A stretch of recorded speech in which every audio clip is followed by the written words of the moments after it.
خلیل وڑائی صاحب فرمائیے گا کہ یہ جو چیف آف ڈیفنس اسٹاف کا جو نوٹیفیکیشن تھا 2 دن سے بڑی ایک ہائپ کریٹ ہوتی رہی، نوٹیفیکیشن نہیں ہوا. خواجہ آصف صاحب نے آج بڑا کیٹیگوریکلی کہہ دیا، ان سب چیزوں کو کاؤنٹر بھی کر دیا، بٹ یہ دیر ہوئی کیوں؟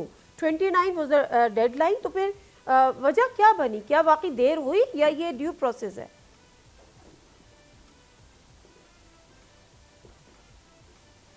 میرا خیال ہے کہ میری نظر میں تو یہ کبھی نہ ایشو تھا، نہ ہے، نہ مجھے فیوچر میں یہ نظر آتا ہے. یہ انڈرسٹوڈ سی بات ہے. دیکھیں، ایشوز تب ہو سکتے تھے. پہلی تو بات یہ ہے کہ کیا پارلیمنٹ نے اس کو پاس کرنے میں کسی ہچکچاہٹ کا مظاہرہ کیا؟ کیا پیپلز پارٹی یا نون لیگ میں کوئی کھچاؤ تھا؟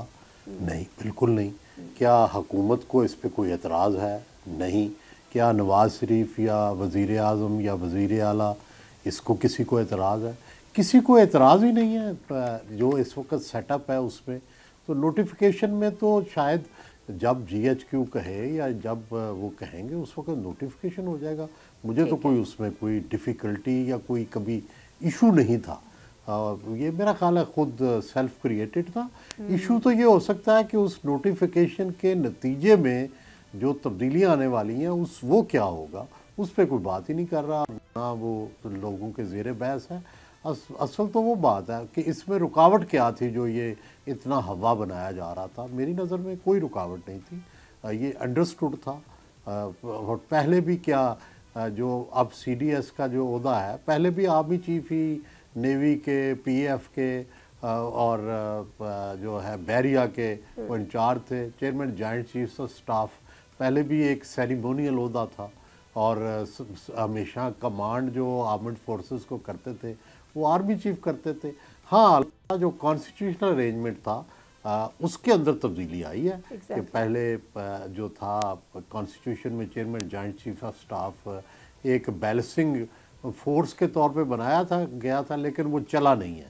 تو اب اس ارینجمنٹ کو تبدیل کر دیا گیا. جی وڑائی صاحب، اس میں تو کوئی شک نہیں ہے کہ پاور شاید کم بھی ہو رہی ہے، مزید کمزور بھی ہو رہے ہیں سویلین سے، لیکن اگر دیکھا جائے تو وہ بخوشی کر رہے ہیں، ان کو اس پہ کوئی اعتراض نہیں ہے. اور جس طرح سے خواجہ آصف صاحب کہتے ہیں کہ یہ تو ہائبرڈ نظام ہے، تو اس کو وہ تو بڑا پراؤڈلی اس کو کر رہے ہیں اور کہہ رہے ہیں، برملا اس کا اظہار بھی کر رہے ہیں. تو کیا ہم یہ سمجھیں کہ آج جو چیزیں یا گورننس پہ یہ چیزیں جو اٹھائی جا رہی ہیں اس میں پھر ایکولی دونوں کی رسپانسبلٹی بھی ہوگی؟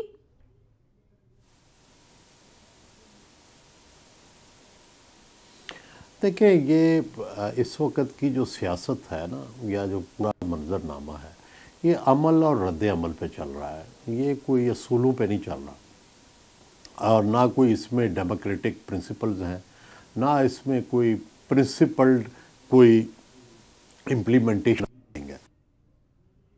سیاسی جماعت جتنی بھی ہیں، چاہے وہ اس وقت حکومت میں ہیں چاہے اپوزیشن میں، تھیوریٹیکلی بھی اور ریٹن فارم میں بھی، وہ تو سب جمہوریت کا نام لیتے ہیں اور سب کہتے ہیں کہ سویلین اتھارٹی جو ہے وہ اس کو رول کرنا چاہیے. لیکن یہ کام سب سے پہلے سپیس دینے کا ہے تو بڑی دیر سے، لیکن عمران خان صاحب نے شروع کیا، اور اس کے نتیجے میں مسلم لیگ نون جو ہے اس کا ابھی تک غصہ ٹھنڈا نہیں ہوا. وہ بھی سمجھتے ہیں کہ جو عمران خان نے ہمارے ساتھ کیا اس کے ساتھ وہی ہونا چاہیے، بلکہ اس سے زیادہ ہونا چاہیے. تو ابھی تک ہم اسی انتقام در انتقام، دائرہ در دائرہ اسی کے اندر گھوم رہے ہیں. اس سے کوئی باہر جو باقی چیزیں ہوتی ہیں، سویلین اتھارٹی ہے، آئین کی امپلیمنٹیشن ہے، سویلین حقوق ہیں، آئین کے اندر دیے گئے عدلیہ کے حقوق ہیں، عدلیہ کی آزادی ہے، جمہوری آزادیاں ہیں، ان کی طرف تو ظاہر ہے کسی کی توجہ ہی نہیں ہے، جبکہ عوام تک تو یہی چیزیں پہنچیں گی. بالکل ضرور. ابھی میں اس کے بلکہ میں آپ سے بعد میں بات کروں گی. جو آپ نے انتقام کی بات کی ہے، تو اب سابق وزیر اعظم نواز شریف صاحب جو آئے، انہوں نے ایک دفعہ پھر احتساب کی بات بھی کر دی.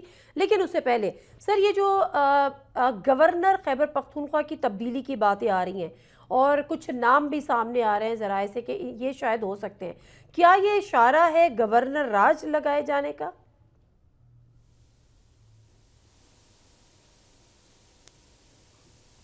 میرا خیال ہے کہ جو اس وقت موجودہ آئین ہے نا، اس میں گورنر راج سے کوئی جو ہے کچھ حاصل نہیں ہوگا. کیونکہ جو ہے اس کے پاس گورنر کے پاس نہ کوئی اختیارات ہیں نہ کچھ ہے. اس کے لیے کوئی اسپیشل یا تو لیجسلیشن کرنی پڑے گی اور پھر دوسرا یہ ہے کہ میرا نہیں خیال کہ یہ کوئی حکمت ہوگی گورنر راج لگانا. اور ابھی یہ جو افواہیں ہیں مجھے تو ان پہ بھی شک ہے. افواہیں تو آپ کئی دن سے نوٹیفیکیشن کی بھی سن رہے تھے, یہ بھی سن رہے ہیں کبھی گورنر سندھ کی تبدیلی کی بات کی جاتی ہے, کبھی گورنر پنجاب کی, کبھی گورنر خیبر پختونخوا کی. حقیقت تو کوئی نظر نہیں آئی, نہ ان کا کوئی سورس نظر آتا ہے. یہ بے سورسز کہانیاں ہیں جن کا پتہ نہیں کتنی ان میں سچی ہیں کتنی جھوٹی ہیں, تو جب آئیں گی سامنے تو پھر تبصرہ کریں گے. بالکل ٹھیک ہے سر. لیکن جو سہیل آفریدی صاحب ہیں, آپ کو یاد ہوگا کہ جس طرح وہ وزیر اعلیٰ بننے جا رہے تھے تو بڑی آوازیں آئیں کہ وہ قبول نہیں ہیں, اور تاثر یہی تھا کہ وہ نہیں بنیں گے, لیکن وہ بن گئے مگر قبول نہیں ہیں. ان کا مستقبل پھر کیا آپ دیکھ رہے ہیں؟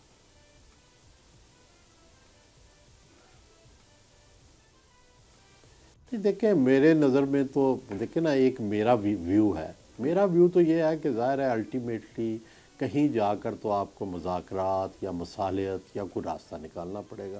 لیکن ظاہر ہے میرا ویو تو پرویل نہیں اس وقت کر رہا نا.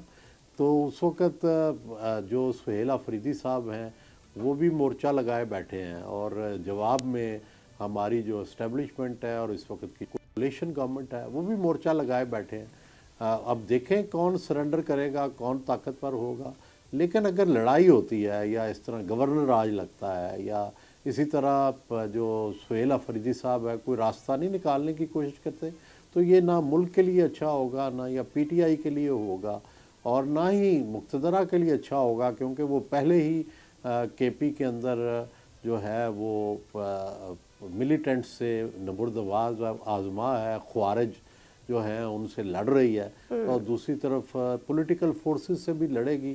تو یہ ایک ملٹیپل وار جو ہے مشکل ہو جائے گی لڑنی. لیکن پھر سہیل آفریدی کے پاس آپشن کیا ہے؟ وہ آج کل اسلام آباد میں سارے صحافیوں سے مل رہے ہیں اور وہ پوچھ رہے ہیں, صحافیوں سے پوچھ رہے ہیں کہ میں نے سارے آئینی اور قانونی جو آپشنز تھے وہ ایکسرسائز کر لیے, میری خان صاحب سے یا ان کے لیڈر سے ملاقات نہیں کروائی جاتی, تو اب آپ بتائیں میں کیا کروں. وہ تو صحافیوں سے بھی سوال کر رہے ہیں, ان کے پاس آپشنز رہ کیا جاتے ہیں؟ کیا ان سے کوئی بات کرنے کو تیار ہے؟ یہ اسی طرح پوچھا جا رہا ہے آپشنز کا کہ بھئی میں تو اب میرے پاس تو اب سوال لڑنے کے کوئی آپشن نہیں. تو دیکھیں یہ میں کر چکا ہوں. او بھائی پیچھے ہٹنا بھی ایک آپشن ہوتا ہے, اور بھی 100 راستے ہوتے ہیں دنیا میں.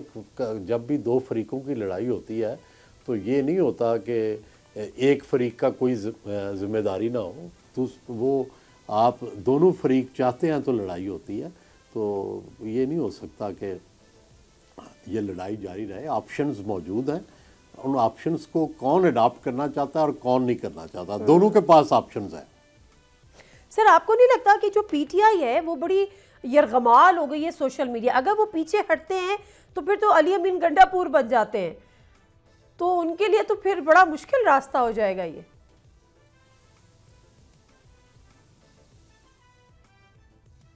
تو اچھا ہے نا, تو سوشل میڈیا کے جو ریولوشنری ہیں ان کو لیڈرشپ دے دیں, قیادت ہی ان کو دے دیں, تاکہ اچھا ہے وہ امتحان سے گزرے. بات تو آپ کی ٹھیک ہے. اچھا, اب قومی اسمبلی میں اپوزیشن لیڈر کی سیٹ خالی پڑی ہوئی ہے. محمود خان اچکزئی صاحب کا نام دے دیا تھا, لیکن ظاہر ہے اس پہ کچھ اعتراض ہو گئے, اس کی اسکروٹنی اینڈ ایوری تھنگ. کیا دیکھ رہے ہیں آپ, یہ جگہ کون پر کرنے والا ہے, یہ کون پر کرنے جا رہا ہے؟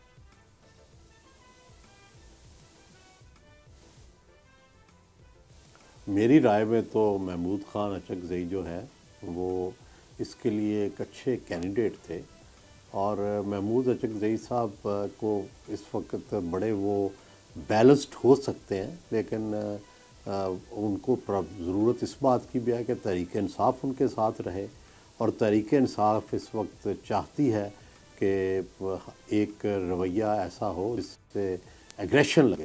تو وہ بھی اس ایگریشن میں شامل ہو گئے ہیں, لیکن میرا یہ خیال ہے کہ کبھی کبھی دوسرا راستہ بھی ہوتا ہے. صرف ایگریشن جو ہے یہی تاریخ کو نہیں بدلتا, بعض اوقات ایگریشن کے علاوہ راستے بھی تاریخ کو بدل دیتے ہیں. صحیح. تو مطلب آپ کا کہنا یہ ہے کہ پی ٹی آئی کو تھوڑا سا بیک فٹ پر جانا ہوگا، تبھی تھوڑا سا شاید ان کو آگے آپشنز مل پائیں گے. سر یہ جو، بلکہ میں اسی ساتھ ہی آپ سے پوچھ لیتی ہوں، جو عمران خان صاحب سے ملنے کا، ملاقات کرنے کا معاملہ ہے، کہتے ہیں 4 نومبر کو ہم نے ملاقات کی تھی اب تو تقریباً. جی یہ میں نے نہیں کہا. نہیں آپ نے کہا نا اور بھی یہ بھی آپشن ہوتا ہے بیک فٹ پہ جانا بھی، یعنی ایگریشن. آپ کی انٹرپریٹیشن. نہیں آپ سوری اور آپشنز ہے نا، میرا لفظ ہے اور آپشنز ہیں. ٹھیک ہے بالکل ٹھیک ہے سر. اب ذرا بتائیے گا کہ یہ جو ملاقات نہ کرانے والا معاملہ ہے، علیمہ خان صاحبہ کی بہنوں کی ملاقات نہیں ہو رہی، وکلا کی ملاقات نہیں ہو رہی، تو ظاہر سہیل آفریدی دیگر سیاسی شخصیات کی ملاقات نہیں ہو رہی، کیا وجہ ہے، کیوں ملاقات نہیں کرائی جا رہی؟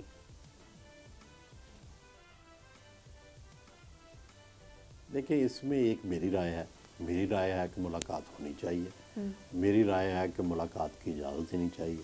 لیکن ایک دوسری رائے ظاہر ہے جو حکومت کی ہے، وہ یہ کہتے ہیں کہ ہم ملاقات کی اجازت دیتے رہے ہیں، اور لیکن اس کے نتیجے میں کیا ہوتا ہے کہ اس کے نتیجے میں احتجاج ہوتا ہے، اس کے نتیجے میں عدم تعاون ہوتا ہے، اس کے نتیجے میں گنڈا پور جو تھوڑے سے صلح کل تھے اس کے نتیجے میں سہیل آفریدی آ جاتے ہیں، اس کے نتیجے میں اور ایگریشن بڑھ رہا ہے. تو وہ ان کا خیال یہ ہے کہ یہ دیکھیں نا، یہ سارا شروع کہاں سے ہوا؟ سہیل آفریدی کے ڈیسیجن سے ہی یہ معاملہ مجھے لگتا ہے کہ یہ ابھرا ہے، کیونکہ اس سے پہلے علی امین گنڈا پور کوئی نہ کوئی راستہ نکال کے مل لیتے تھے، لیکن جب سے سہیل آفریدی آئے ہیں تو اس وقت سے میرا خیال ہے کہ اسٹیبلشمنٹ نے اور حکومت نے اور جو ہے وہ سختیاں شروع کر دی ہیں. تو دیکھنا یہ ہوگا نا کہ دونوں فریق جو ہیں وہ کیا چاہتے ہیں، دونوں فریقوں کے درمیان کیا کوئی راستہ ہے، باقی وہ دیکھنا پڑے گا. بالکل ٹھیک ہے سر. 27ویں آئینی ترمیم ہو گئی اور اب 28ویں آئینی ترمیم کی باتیں ہیں، اور اب یہ بھی ہو رہا ہے کہ جی جو شقیں پیپلز پارٹی نے، کیونکہ پیپلز پارٹی اس کا کریڈٹ لیتی ہے، جو شقیں اس نے 27ویں آئینی ترمیم سے نکلوا دی تھی، جس میں این ایف سی ایوارڈ کا معاملہ بھی تھا، شیئر کو کٹ لگانے والا معاملہ بھی تھا، کچھ جو منسٹریز تھیں وہ واپس لانے والی بات بھی تھی، آرٹیکل 140 بلدیاتی والا بھی، وہ 28ویں آئینی ترمیم میں آئیں گے، اور پیپلز پارٹی اس پہ زیرو ٹالرنس شو کر رہی ہے. فی الحال کیا بنے گا؟ پی پی کا مستقبل کیا دیکھ رہے ہیں؟ یہ تو جب آئے گا، میرا خیال ہے کہ این ایف سی اور جو ہے شیئر کی کمی والا معاملہ، اس کا بھی راستہ ہے. میرا خیال ہے کہ 18ویں ترمیم میں تبدیلی کی ہوئے بغیر میجر، اور جو آپ آئین کا حصہ دے رہے ہیں اس کو واپس کرنا تو مشکل ہوتا ہے. آپ کسی بچے کو 2 روپے دے دیں اور اس سے واپس لینے ہو تو مشکل ہیں، تو یہ تو پھر صوبے ہیں، تو ان سے لینا تو مشکل ہوگا. اس کی بجائے ان کو رسپانسبلٹیز میں شریک کر لیا جائے اور ان کا شیئر لیا جائے. آپ ان کو شیئر دیتے رہیں، لیکن جو وفاقی حکومت کو مسائل ہیں ان میں شیئر آپ ان کا دیں کہ بھئی صوبے بھی اس کا کچھ شیئر اٹھائیں. تو میرا خیال ہے کہ یہ خوش اسلوبی سے حل ہو سکتا ہے، بجائے اس کے کہ ڈنڈے سے، لڑائی سے، جھگڑے سے اس کو حل کیا جائے. کچھ حلقوں میں یہ بات ہو رہی ہے کہ آنے والے وقت میں پیپلز پارٹی کے لیے مشکلات بڑھ سکتی ہیں 28ویں آئینی ترمیم کو بھی لے کر، اور کچھ چیزوں پہ بھی، جیسے پہلے نہروں والا معاملہ تھا اس پہ بھی شاید کچھ ناراضگی تھی. آپ کچھ ایسا دیکھ رہے ہیں؟ کچھ لوگ تو یہاں تک بات کر رہے ہیں کہ شاید ان فیوچر بلاول بھٹو زرداری صاحب اپوزیشن لیڈر بن جائیں.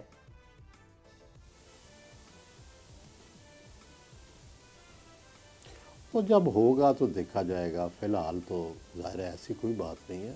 فیوچر میں پتہ نہیں شہباز شریف اپوزیشن لیڈر بن جائیں، فیوچر میں پتہ نہیں کیا نیا سیٹ اپ آ جائے. فیوچر کے بارے میں تو کچھ بھی کہا جا سکتا ہے نا. سر 2-3 چیزیں جو ذرا میں کوئی جاننا چاہ رہی ہوں. ابھی آپ نے دیکھا کہ جب نواز شریف صاحب بڑے عرصے بعد میڈیا پہ آئے، انہوں نے خاموشی توڑی. انہوں نے 2 امپورٹنٹ باتیں کی. ایک تو یہ کہا کہ ملک اب اڑان اڑ رہا ہے اور اڑان بھر لی ہے، اب اس کو اور پرواز کرنی ہے. تو دوسری طرف ہی ایف پی سی سی آئی ہے، ایس آئی ایف سی کے جو کوارڈینیٹر ہیں وہ ہیں، گورنر اسٹیٹ بینک ہیں، پلس ان کے اپنے مشیر پرائیویٹائزیشن والے. ایک چارج شیٹ ہمارے سامنے آ گئی، گورننس پر بھی بات ہوئی، حکومتی پالیسیز پر بھی بات ہوئی. یہ ساری چیزیں جب سامنے آئیں تو لوگ اس کو کہہ رہے ہیں کہ شاید کیا یہ واقعی شہباز شریف صاحب کی حکومت پر عدم اعتماد ہے یا کیا ہے؟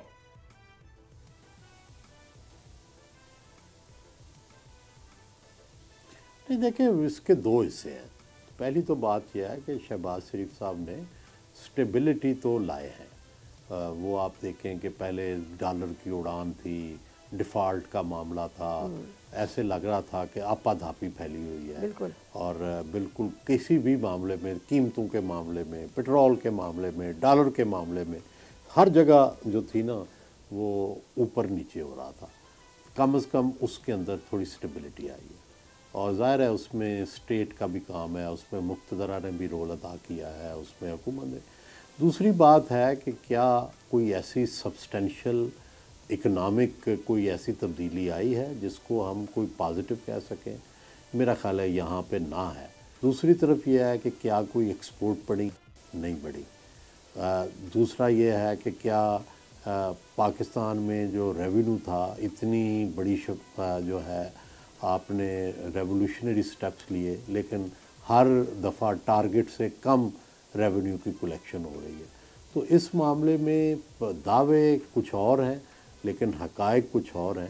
ابھی تک کوئی ایسی بڑی انڈیکیشن نہیں آئی جس کی وجہ سے ہم کہہ رہے ہیں کہ ہم اکنامکلی جو گروتھ کی طرف اور پہلے سے مضبوطی کی طرف چل پڑے ہیں. یعنی سٹیبلٹی آ گئی ہے لیکن ابھی کوئی ان سٹیپس کا رزلٹ نہیں آیا جس سے کہ اکنامک گروتھ نظر آئے. سر آخری بات کر لیتے ہیں نواز شریف صاحب کی دوبارہ. کیا خیر کچھ لوگ تو ان کو چوتھی دفعہ وزیر اعظم بنتا بھی دیکھ رہے ہیں, لیکن جو احتساب کی بات انہوں نے نواز شریف صاحب نے ایک دفعہ پھر کی ہے, وہی 2017 والی عمران خان صاحب کو لانے والی, لیکن اس دفعہ نام نہیں لیے. ان کا جو نام جو لے کر آئے تھے ان کا احتساب ہو. آپ کی نظر میں وہ کون کون سے نام ہیں جن کی طرف اشارہ کر رہے ہیں نواز شریف صاحب؟ شاید ان کے ذہن میں کچھ جرنیل ہوں گے اور کچھ جج ہوں گے, کیونکہ یہی دو جو تھے وہ مین جن کا کردار تھا ان کو ہٹانے میں. تو جنرل باجوہ کو تو انہوں نے ایکسٹینشن دی تھی, تو شاید وہ تو نہیں ہوں گے. جنرل فیض صاحب کا آلریڈی مارشل جو کورٹ مارشل ہو رہا ہے, تو اس سے پچھلے بھی کچھ جرنیل جو ہیں وہ ہو سکتے ہیں. مجھے نام نہیں پتہ لیکن ہوں گے ان کے ذہن میں نام.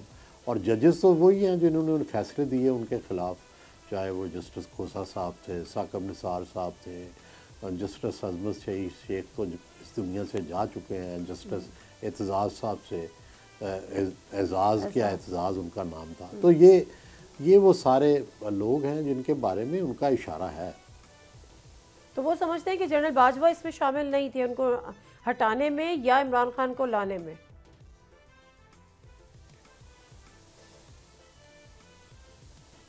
نہیں, اس کے بعد انہوں نے اس کو ایکسٹینشن تو دی تھی نا. اس میں مسلم لیگ نون شامل تھی یا نہیں شامل؟ بالکل شامل تھی. میں وہی تو میں تو فیکٹس پہ بات کر رہا ہوں. نہیں آپ کی بات تو ٹھیک ہے کہ انہوں نے ایکسٹینشن تو دی تھی, لیکن کیا حقیقت, سوری سر میں صرف یہ پوچھنا چاہ رہی ہوں کہ کیا حقیقت یہی ہے کہ جنرل باجوہ کا کوئی رول نہیں تھا ان کو ہٹانے میں اور خان کو لانے میں؟ نہیں, مجھے تو نہیں پتا کہ اگر رول ہوتا تو ایکسٹینشن کیوں دیتے.